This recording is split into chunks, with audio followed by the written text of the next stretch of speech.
I was very passionate about water sports, and I worked as a lifeguard, and I had an accident diving into water where I broke my neck at the 5th vertebrae down.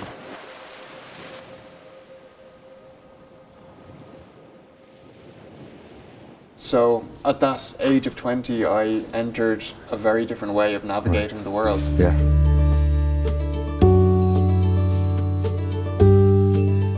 And I suppose it really opened my eyes to the challenges and barriers that can exist for some people in society.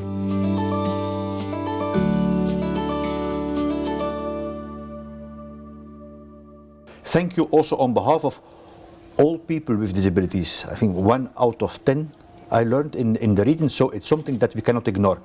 Actually, the vision for health and well-being in this region, which I marshaled, is called United Action for Better Health, and the key theme is really leaving no one behind, and that's why ultimately we are developing with the member states and with you and with the European Disability Forum the framework, the European framework on that one. Yeah, and I think the interesting thing is it's called a framework for action. Yes. But translating it into action is what's really important. But still, these structural, I suppose, challenges and barriers do still exist, and they come in many forms. Mm-hmm. So you have the obvious things like physical barriers that some people, maybe those using a wheelchair, might encounter. You have attitudinal barriers, you know, so misconceptions, preconceptions, biases that people have.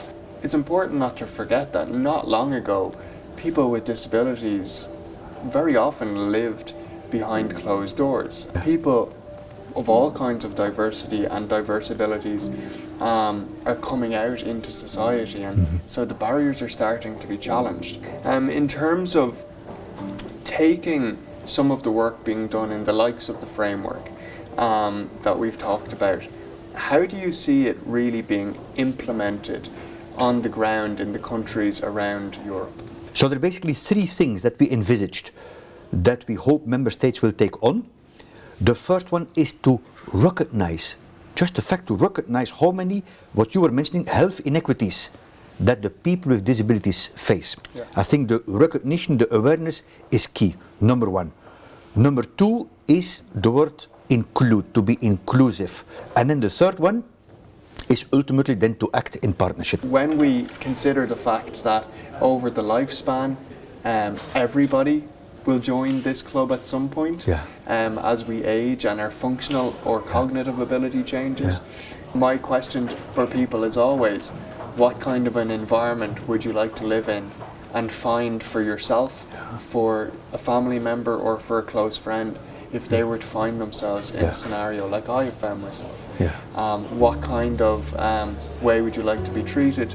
How would you like to be able to navigate spaces and systems?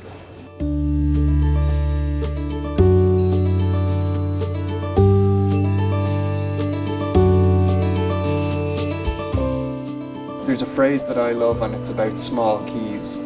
And the thing about small keys is that sometimes they open very big doors.